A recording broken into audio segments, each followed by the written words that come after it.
Welcome to Mother, the show where we can explore our inner mothers to actualize our greatest selves. Through interviews with incredible guests, live coaching sessions, and my own experiences, we're going to dive deep into embracing feminine values and reparenting ourselves.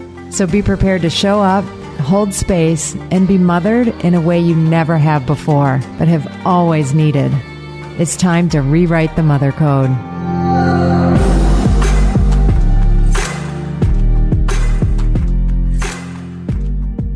Welcome to this week's episode of Rewrite the Mother Code with me, Dr. Gertrude Lyons. Before I introduce my guest today, Dorsey Standish, who I have recently gotten to know. We were on a retreat together in Lake Las Vegas, woohoo! But actually it was with Alexia Vernon and her vocal empowerment around really working at the business of speaking and being present in all arenas, of our life with our voices.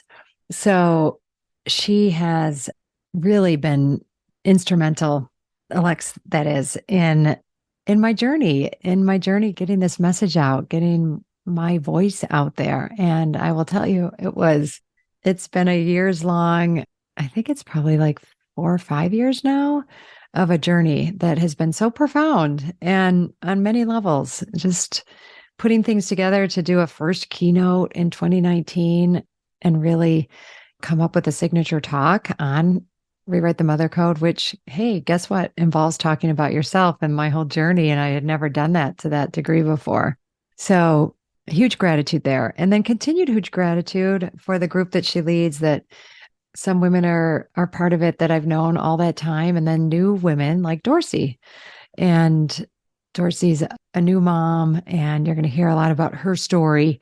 But I love that she is in a space where she's rewriting a lot of mother codes, and it's pretty beautiful. And one of the things I know I'm going to want to talk to her about is the importance of creating space for yourself, because she does that.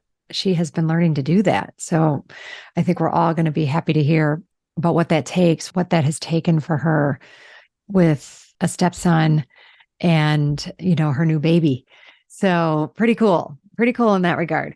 And then, that led me to think about what it takes every time each woman who decides to come on one of my retreats, one of my self-mothering equinox retreats. The next one is coming up September 21st to the 25th. And I'm already excited about it. I don't want to wish time away at all. I'm ready, more than ready to enjoy my summer and really have a nourishing, beautiful summer. But I also know that I'll be ready for this retreat at the time. And the retreat lands directly on the fall equinox. So I'll be back in Zihuatanejo, and really just such a nourishing space for me. Just thinking about it brings me nourishment and joy. So I hope that you'll consider joining me, because I would love to have you. But in the meantime, I get to talk to some amazing guests, one of which is going to be Dorsey coming up here. So I'll see you in there. Well, hello, audience. I know I did a little pre-introduction, but barely scratched the surface of my guest today. So I want to welcome Dorsey Standish to the Rewrite the Mother Code podcast. Hi, Dorsey. Hey, Gertrude. I'm so happy to be with y'all today. Yeah. Well, it's an honor and privilege. And I mentioned this, but I just want to say it was learning your story and getting to know you on Lex's, legacy speaker retreat in Las Vegas. I guess it's been, I don't know, a few weeks, 4 weeks. I don't know. I'm losing track of time, but whatever it was. So I was excited that you said yes to being on the show. Thank you. Yeah, of course. And I got so much inspiration from our morning nature walks. I remember Jill said, meet me at 6:15. I was like, wow, to get up and pump breast milk and then to go do that. That's a really early wake up, but it was so worth it to spend time with you guys. So I'm glad to continue our conversation today. Me too. And here, and you did it. So I want to let people know a little bit about you, just from because, some of your glowing things that you've done in your life and what you're about now. But we're going to be filling in a lot more. So, but let me just give the audience a taste first here. So, Dorsey is a mechanical engineer, neuroscientist, and wellness expert who brings evidence-based mindfulness and emotional intelligence to clients worldwide. And I will want to hear some of the journey of how you got from mechanical engineer to, I know I've heard it, but I love it. So Dorsey's personal mission is to help type A people like herself slow down, de-stress, and optimize their performance through research-backed brain health training. And you know, I love everything regarding neuroscience and brain health. So we get to talk about that. Dorsey holds a master's degree in cognitive neuroscience from the University of Texas at Dallas and a bachelor's degree in mechanical engineering from the University of Pennsylvania. Dorsey's teachings draw on her training as a teacher of mindfulness-based stress reduction through Brown University and deep experience on a regular 7-day silent meditation retreats. So while Dorsey has studied with meditation masters, she believes that her best mindfulness teachers are her beautiful wife and 2 young sons. I'm so glad we have that in there because I love all the like, here's what I did, but you bring in beautiful wife and 2 young sons and it's just like, oh yeah, being, right? Remembering to be with the people that are most important in my life and how important, what a gift that is to be with them in as best a shape as I can be. And I think that's what you offer and what you're doing. So I'd love to turn it over to you. I know I just shared all those things, but maybe start with your journey of mechanical engineer to mindfulness expert and a degree in cognitive neuroscience. So we'll start there and then I know we're going to have a great conversation. Yeah. Thanks again, Gertrude, for the invitation to share a little bit about my journey. Like I said in my bio there, always been a type A box checker, scientist, and skeptic. So it was super natural for me to pursue a degree in mechanical engineering and go work for Texas Instruments after college. And I came down to Dallas, Texas. I was from the East Coast, so that was kind of a radical decision in and of itself. And once I started working at TI, I love the people, love the culture, love the opportunities, was traveling all over the world.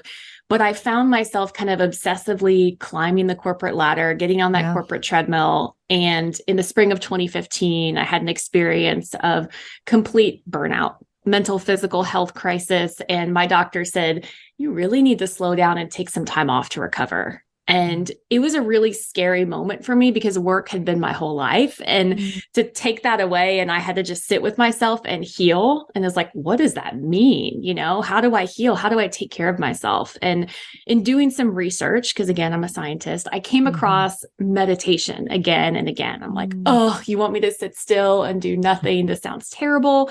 But I'll pretty much try anything for a little bit to see if it works, especially if there's research behind it. So I committed to meditating for just 2 minutes a day. And I was so surprised to see that I was able to focus better.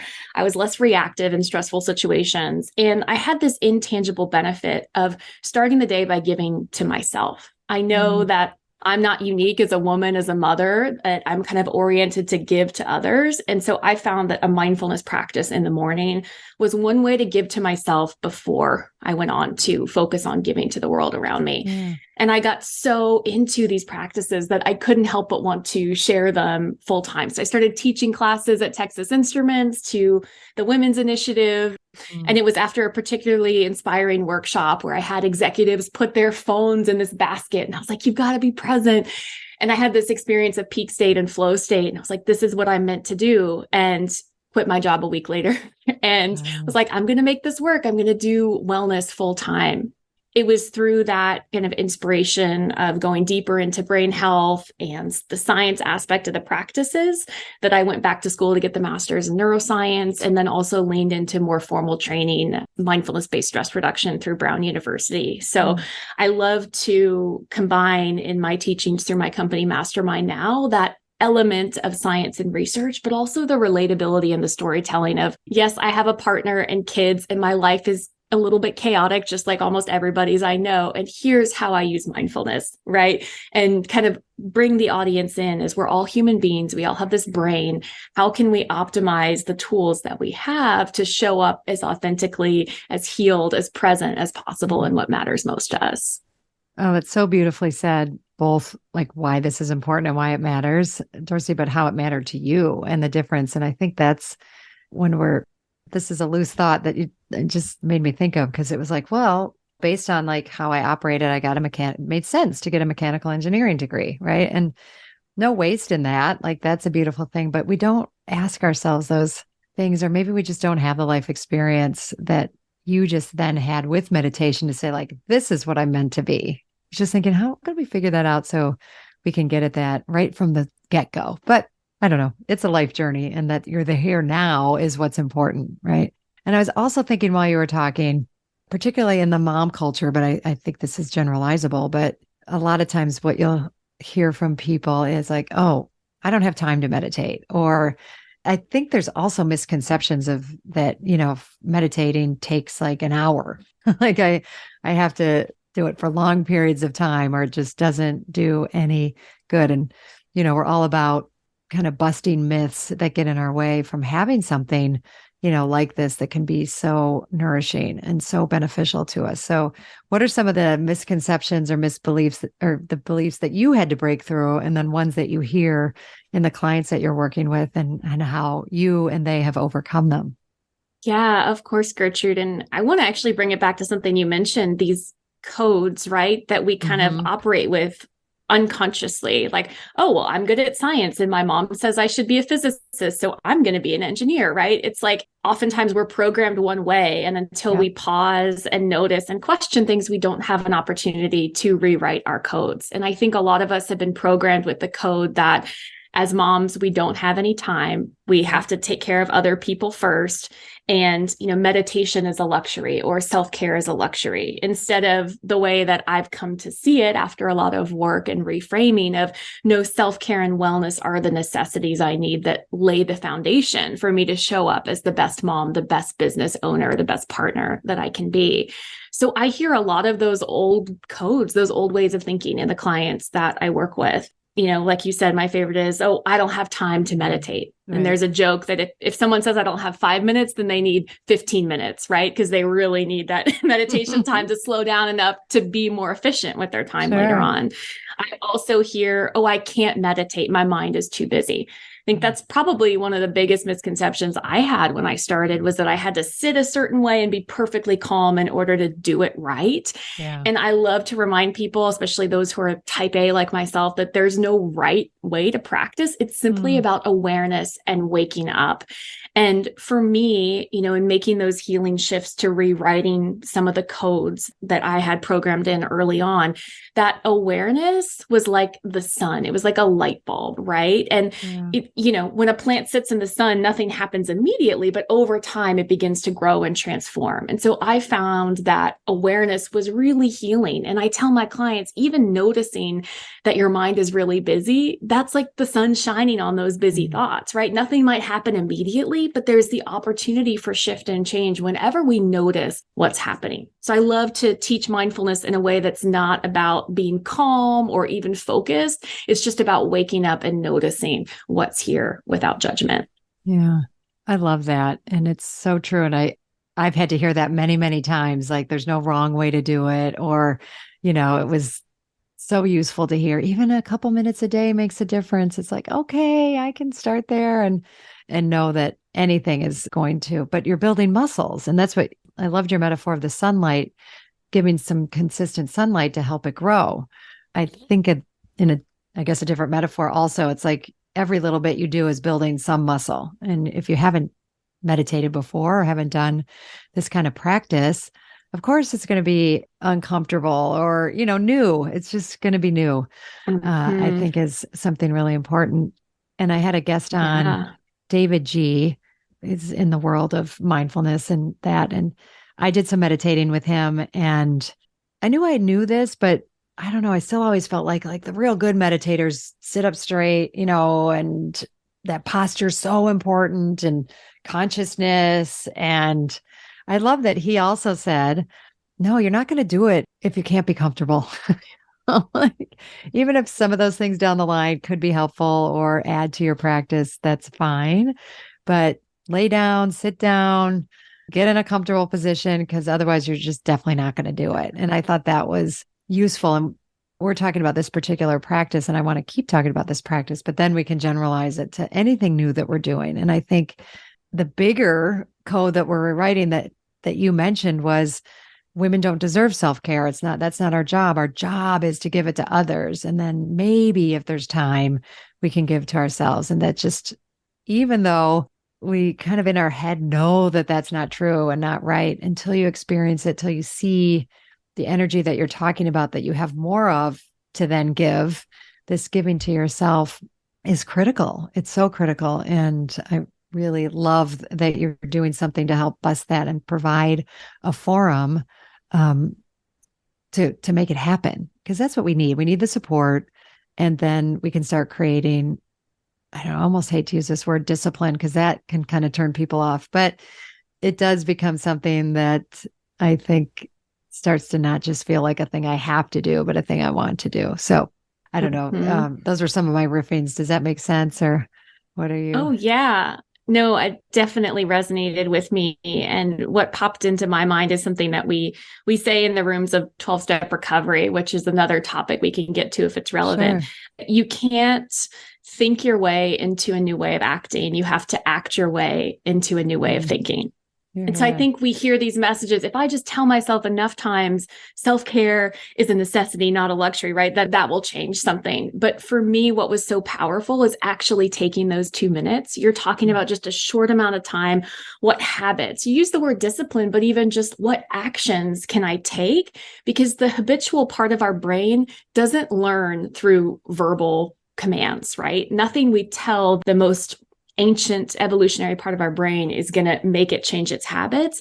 It learns through doing, through action. We literally define ourselves by what we do every day, and we start to identify with the actions that we take again and again. And so you mentioned how uncomfortable it can be for all human beings to change and take new actions, but leaning into whatever habit it is, whether it's mindfulness, whether it's self-massage, whether it's prayer, anything that serves you in your life that you want to bring in more of. How can I reduce the barriers to entry with it? How can I expect that it's going to be a little bit uncomfortable, but almost lean into it? Like, wow, if it's hard, I probably should do it, right? Kind of like going to the gym after it's been a while. It's like, well, it probably means something good is happening here. Right. And then how can I reward myself? If we think about, again, the habit loop from a neuroscience perspective, it's really that trigger that incites the behavior and that reward we get from doing it. So whenever I want to do some sort of new habit, whether it's strengthening my journaling practice is something that I've just done, I bundle it with my morning meditation, which is already really solid, right? And I give myself that affirmation and that support to really reward myself for taking that time to do it.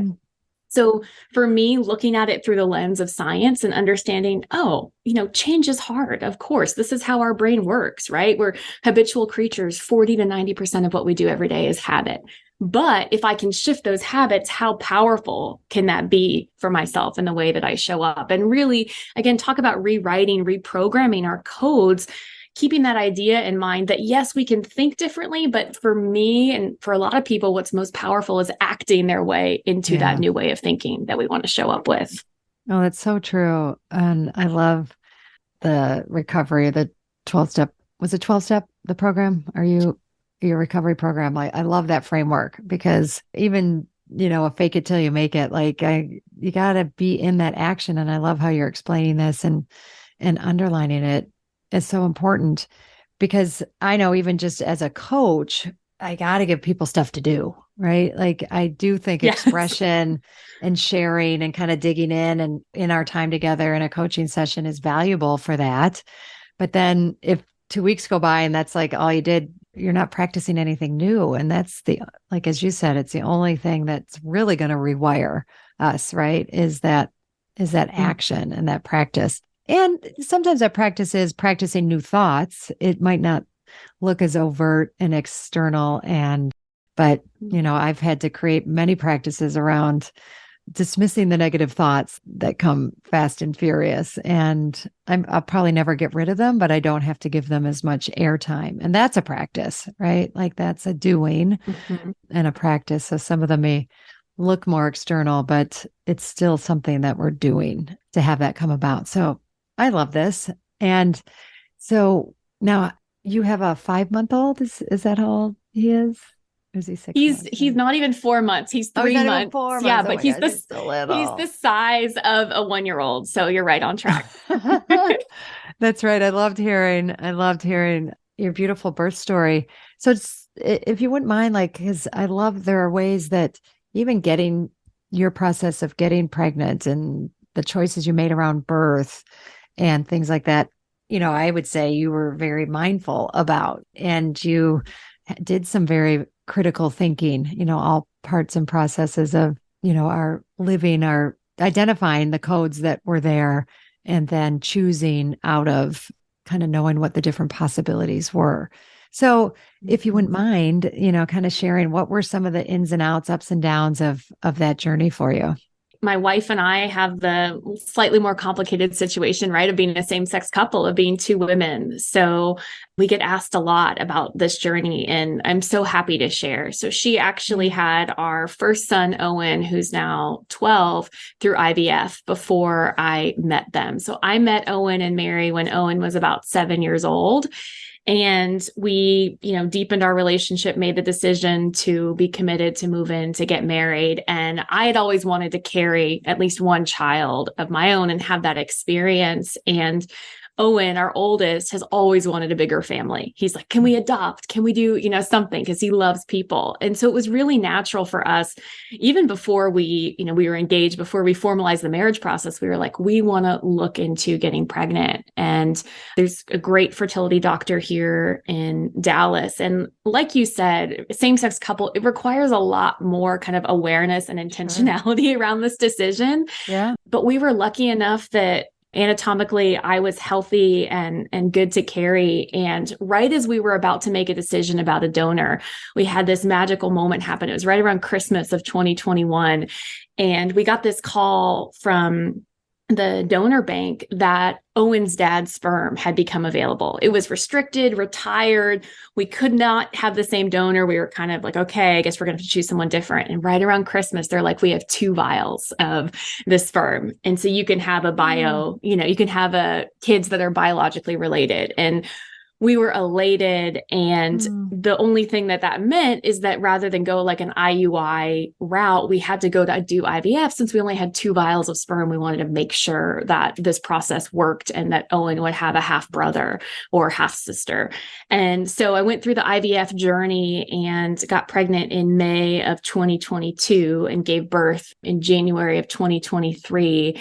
And it's so funny, Gertrude, because just like everybody else, maybe, I had all these preconceived notions of what pregnancy would be like. And well, I meditate, I do this, I'm going to have this experience. And throughout my pregnancy and being a new mom, I have been taught over and over again that we have no control over our children and that we just get to show up and love them and love what's there and stop trying to change and control so much. Because I had 6 months of morning sickness, which I did not know ran in my family.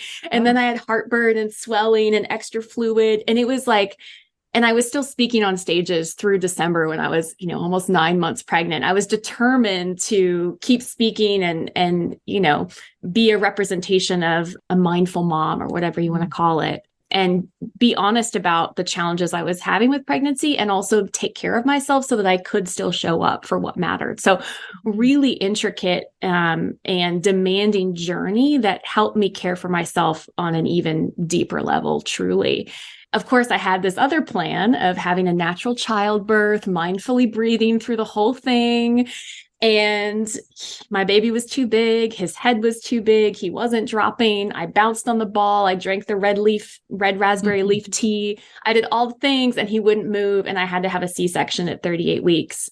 And so if I was telling you this in Las Vegas, but they actually had to make an extra cut to get his head out of my stomach because he was so big. He was 9.5 pounds at 38 weeks. And Wow. he has just been growing like a weed. Like he's like 22 pounds at 3 months. I mean, he's a giant baby and so healthy. We're so blessed. Yeah. But even breastfeeding, he wouldn't latch. We got his tongue tie fixed. And then, so I've been exclusively pumping and bottle feeding. And I just like learn again and again that it's not about me and what I want or what I think needs to happen. It's about showing up mindfully with awareness and compassion to the moment and meeting my child, meeting my family as they are, and loving what's there as best I can. And it's just been such a journey. And I have to say that being a new mom has been so rewarding. And those moments of snuggling him and hearing him start to coo and play, it's like, this is why I want to be mindful and present so that I can wake up to these moments that we're creating as a family. I'm so grateful for them. Hi, I'm so excited to share with you my 2024 Spring Equinox Self-Mothering Retreat that's happening this March 2024. And I would love for you not only to consider it, but to attend. But in considering it, hey, just knowing that you would be leaving cold weather, if that's the space that you're in, and coming down to just magnificently beautiful, warm, nourishing place of Zihuatanejo, Mexico. Zihuatanejo meaning land of the goddess women, and coming to really take time for yourself. Okay. And that I am learning more and more isn't just a nice thing to do or something extravagant or something selfish. It's essential. And I really want you to take it seriously, to consider, just think about what would it take for me to go. It's a 5.5-day retreat, getting from where you are, getting there, landing there, and then being in a space that is all about you. It's all about nourishing you. It's all about tuning into you, using everything around us, the nature, the food, the beautiful people, the rituals, ceremonies. I bring it, we really bring it. And we go deeper and deeper as the days go on, and we release, we let go, we bring in what is nourishing, what is empowering, what is that space of just really divine feminine energy. And we do it in the community of women. It's not for everyone. I will be honest, if that idea of leaving and not making it work, or it's just too hard, not for you. If the idea of, spending that amount of time inwardly focused and going to that level of self-awareness doesn't sound like something you're willing to do or put the time and energy into, then it's not for you. And it's good to know that, right?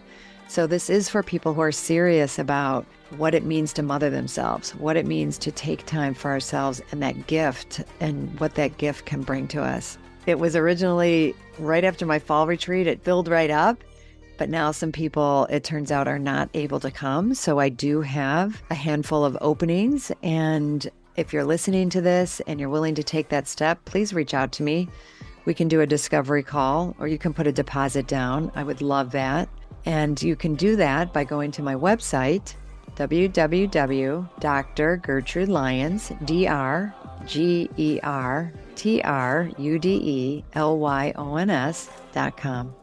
Go to events, and there you go. It'll all be there. There's a beautiful page there for you to explore. I look forward to hearing from you and then seeing you on my spring retreat.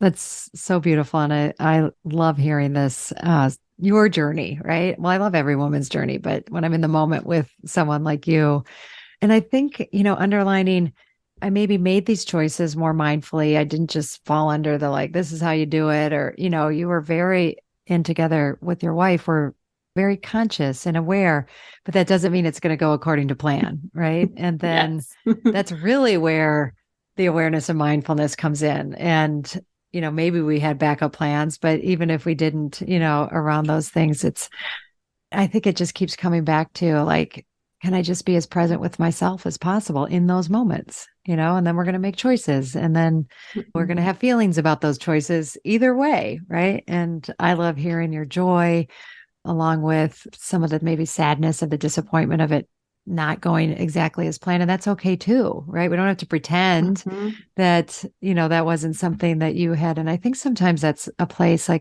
in our emotional realm where we have a code that what's okay and what's not okay. to be with our feelings. Well, I should just be happy I have a happy, a healthy baby and boy, and he definitely is. And of course we want to be happy about that, but not at the exclusion of some sadness and disappointment, right? And allowing ourselves that space and not staying there. We're not talking about, lingering or suffering around it. We're just talking about allowing ourselves to feel the pain or a loss of something that we had looked forward to. And I think that can get us, well, people, but we're talking specifically of moms kind of, I don't know, bound up, right? If we're not giving ourselves that freedom of expression along with being in the moment with the experience and being grateful, for the things that are to be grateful for.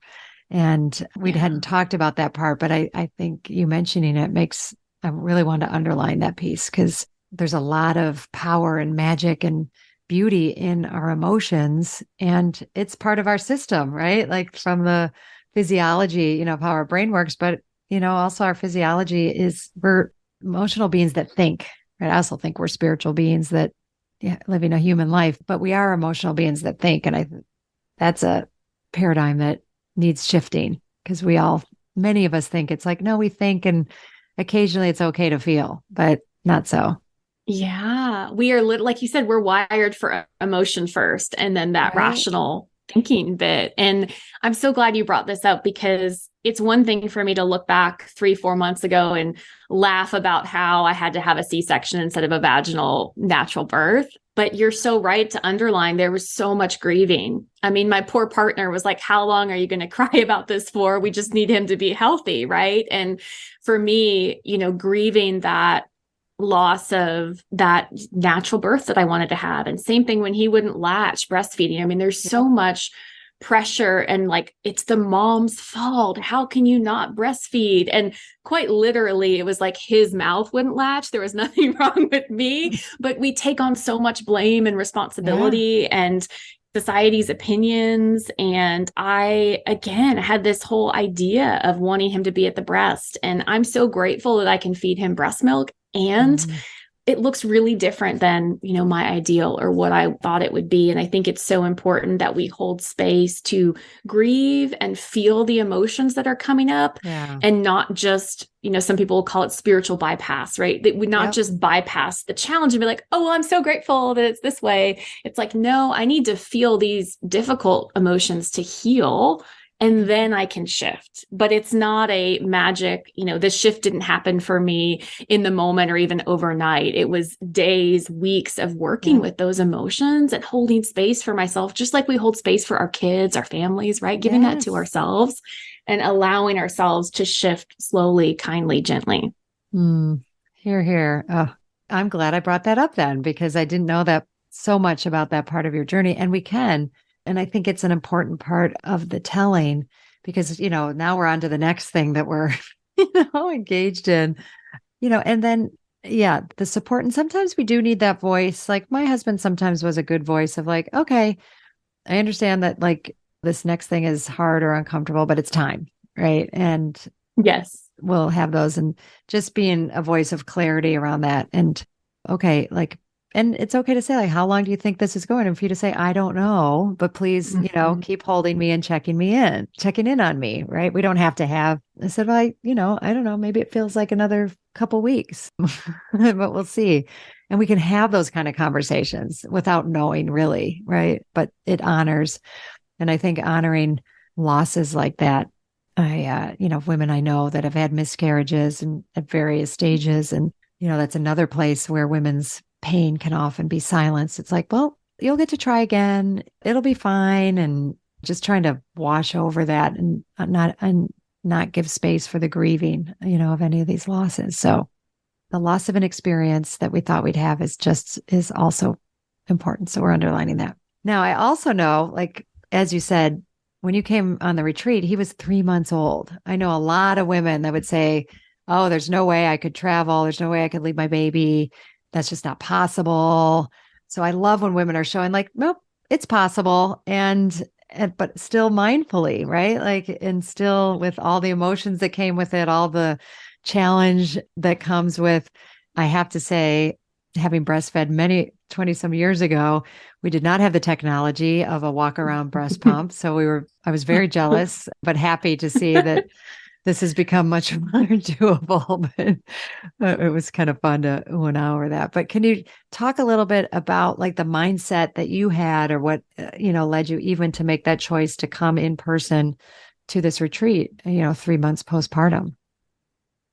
Yeah, of course, Gertrude. And that I had actually been to New York the week before for a client trip too, as he was about to turn 3 months old. So yes, I had sort of that voice of maybe society's, maybe my imagination of their judgments of like, how dare you leave your kid? And then the voice of like, this work is so important to me and I'm a human too. And I'm a mom and I'm doing this work that's so important. So I cried both of those trips, like getting to the airport, my wife saying goodbye, and I'm crying. And I know rationally that I'm making this choice intentionally, that it's okay to go. But I think there's something in our nervous system wiring as moms of new babies that's like, you can't leave this child. You are responsible, quite literally, for his nourishment in this case. And so it was really challenging.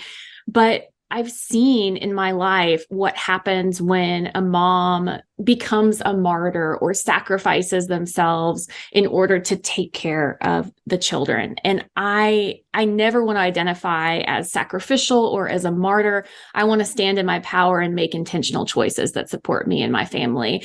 And I know what supports me in my mental health is doing the work, mindfulness and wellness that I love.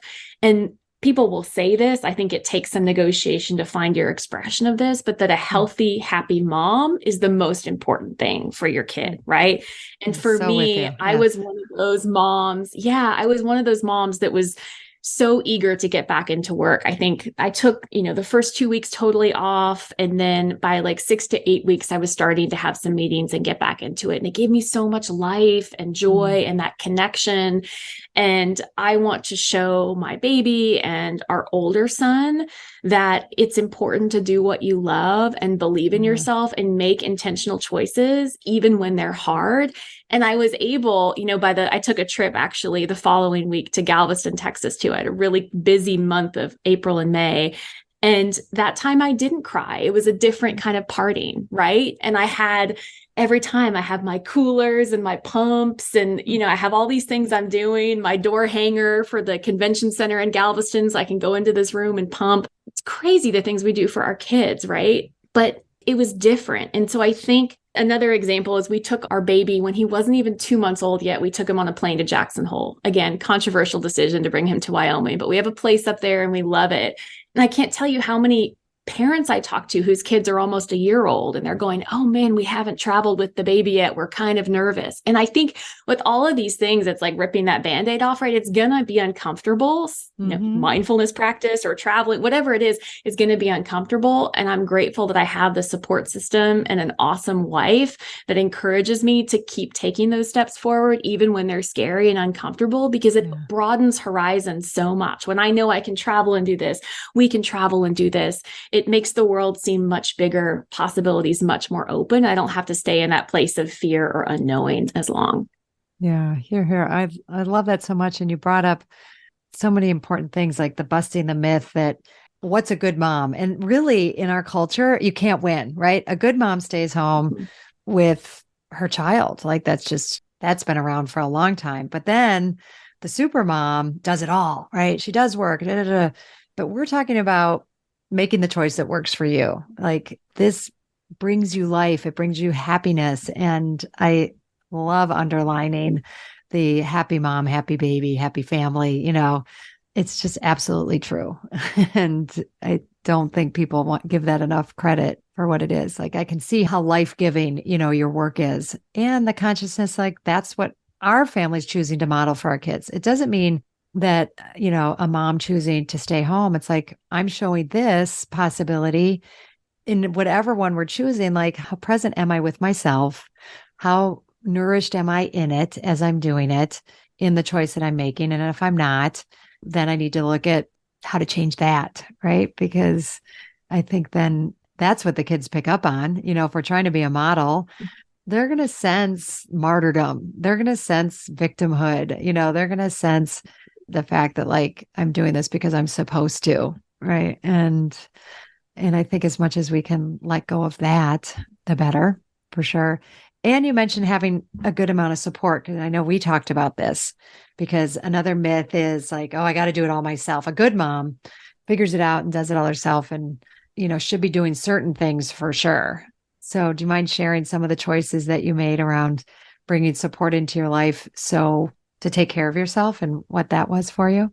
Yeah. Again, I'm so lucky that my wife has had a baby before and she did it by herself, which is a whole feat that I admire so much. You're here. And she, from the beginning, she's known some of my challenges around mental health in the past. And so we've always approached pregnancy, postpartum with the goal of, like you said, happy, healthy mom, happy, healthy baby. You got to put the mom's health first. And so she has always encouraged me to get support and use the resources that we have. And so I was actually just thinking recently, I remember the first day that our nanny came. I think we started looking for a nanny about 3 weeks after our son's birth. And that time is such a blur. Like I remember being excited when I took a shower or I got to do one yoga class, I think in 3 weeks, which is not the norm. And I remember that first day that our nanny came and she's so wonderful. She brought our baby a Valentine's Day gift on her second day of work, like sweetest woman. We're so blessed. But I remember that day, her being there and being like, oh my God, like I felt this sense of freedom. Like I can shower, I can walk, I can work, I can do whatever I want. Like, what do I want? And when I was just taking care of the baby all the time, I didn't have the space to check in with myself, like mindfulness has taught me to do, and be like, what do I need in this moment? Because the needs of the newborn baby were so great. And so we made the decision, and this is during pregnancy, we talked about this, but that we would have a nanny 3 days a week. And my wife and I both own our own businesses. And so we take 1 day off a week during the work week to be with the baby. And then we have a nanny 3 days a week. And it has been such a gift to have someone help wash the pump parts and, take care of the baby and play with him and give him his tummy time and change the diapers. And I'm so grateful that at the end of the day, if like right now I'm in the office, right? And the nanny's with the baby, I'll go home. I will be so much more present and happy to be with little Beck and also his big brother, Owen. I'll have so much more patience for Owen because I got my time to connect with you and do this work that's so important to me, that I love. Every family is different. And I know moms who have loved being home with their kids, but for our family, we made the intentional decision to get that support during the day. And we also again, that same time, 2 to 3 weeks postpartum, we were up all night. My wife's in my mental health, not good. We're like, we need help at night too. And so we invested in a night nurse, again, 3-4 nights a week. And we probably did about 6 weeks of that sleep training and support with her. I didn't even tell people at first. So I'm super surprised. I'm talking about it on a podcast now, but I was like, it's part of a mom's job to stay up with the baby all night. Like you are supposed to be sleep deprived as a new mom, right? Right. Isn't that yes. Yeah. And it felt weird when people would be like, aha, are you sleeping? To be like, actually, yes. I've made the decision to sleep and take care of my mental health. But it's the best investment that we've ever made, honestly, like the best money we've ever spent, because Beck is the best sleeper now, Gertrude. He has been sleeping through the night since 2.5 months. Like that just doesn't happen. He sleeps from 7 to 7 now. I mean, we're so blessed. People don't even want to hear it when I tell them. They're like, are you kidding me? But he has the best routine during the day because we've invested in the support to support our family, to give us that mental space and clarity to make those intentional decisions that take care of all of us. I mean, I can't say how grateful I am for the resources we have and how we've choose to invest those to really support that mental health and wellness of not just the baby, but the whole family unit as a whole. Yeah.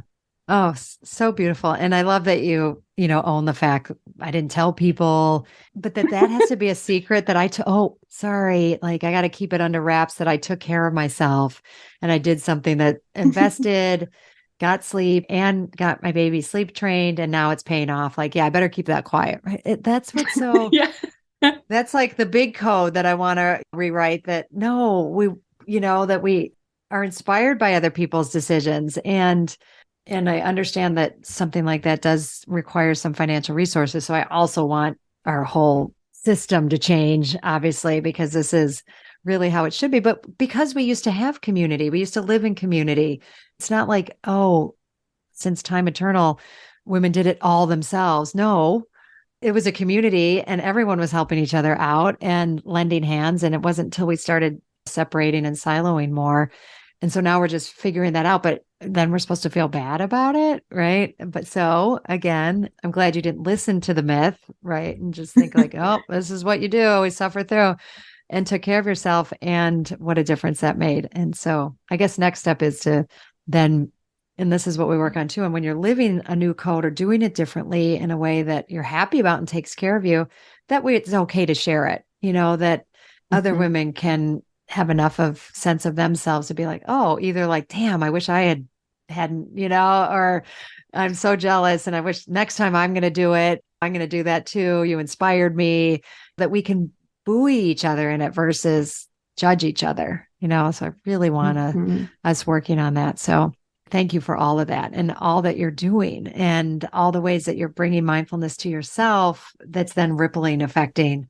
And I know everyone's going to love hearing about it, and just to be inspired to do what makes, sense to you and your family, or you and your couple, or just you yourself, right? And give honor to that and all that good stuff. So I would love for more people to know about you and know how they can meditate with you or be with you. So if you wouldn't mind sharing, and obviously it'll be in the show notes, but go ahead and please say out loud and share how people can connect with you.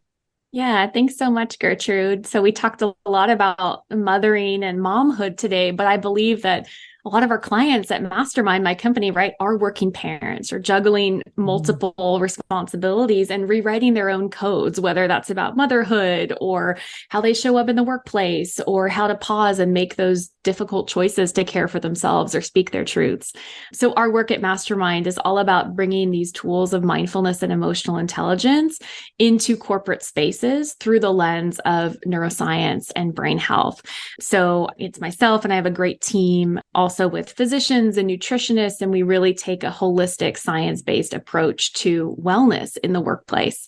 So if you're interested, if you'd like a speaker for your women's group, I've been doing a lot of ERG or employee resource groups talks recently, or you think that your company could benefit from someone to assess wellness and take some strategic action to start implementing some change, you can check out mastermindmeditate.com or find us at Mastermind Meditate on any social media channel. And then you'll also see at Dorsey Standish, it's a little bit more heavy on the mom and baby pictures right now.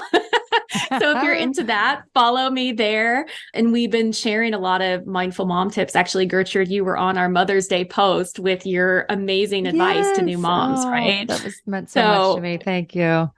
Yeah, we're so grateful for sourcing the wisdom of your community, so many communities. I think that phrase, it takes a village. I always thought that was super cheesy until someone said it to me when Beck was 3 weeks old. And I was like, oh yeah, thank goodness my sister moved here and we had the, and it's like you said, we evolved for connection and attachment, and we've moved away from that so much in how we live. So I believe that when we have that combination of mindful awareness and that social support and connection, we can really do anything that we want to do. Those are the resources we need. Well, here, and just huge shout outs to all the ways and places, because yes, the workplace needs it desperately, right? And within that workplace are parents and working moms, but whoever you are in the workplace, wow, yeah, we absolutely need it. So would love to have you in more and more places there. So my last question is, when you hear rewrite the mother code, what does that mean to you?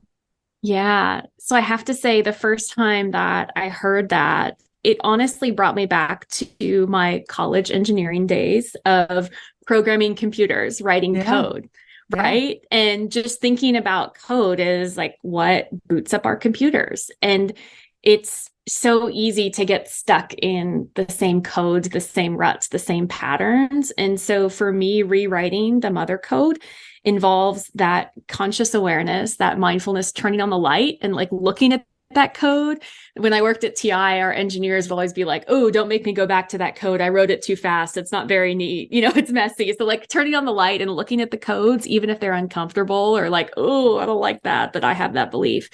turning on the light and looking at those codes and then drawing on those resources of positive connection and inspiration to start to slowly make those shifts to rewrite, to reshape, to reframe the codes that are our own operating system and help us to, it's not an overnight process. I don't think that there's any kind of destination that I'm heading to or a perfect mother code that is in my future. I am so perfectly imperfect. I can't even tell you, like, I still yell at my 12-year-old, even though I'm a mindfulness teacher, right? And I still, say things that I have to take back. And I still have days where I don't take care of myself. That's not the point. The point is I'm slowly shifting and healing ever so slightly every day. I'm making some small changes in my code, hopefully, so that I can show up as a more healed version of myself and more, show up more vibrantly in my work, in my home life, and take that initiative to be the woman that I want to be in the world rather than letting somebody else dictate who I am and how I show up. Well, thank you. You're a poster child of exactly what I'm working on and trying to get across. But I love hearing it in your words, right? And it's always such a gift to me to hear it through the filter and lens of, each individual, but always has this essence, but you capture it like very clearly and succinctly. So thank you so much, Dorsey. This was so beautiful and nourishing to me. It was probably so far one of the more nourishing parts of my day. So I'm grateful. And I'm also grateful for the reminder. I did do a short meditation today, but I want to keep building on it and just what a difference it's been making. So thank you for being a stand for that in the world. Love it. Thank you, Gertrude. Thank you so much for choosing yourself and taking the time to listen to this podcast. As always, please rate, review, and subscribe to Mother.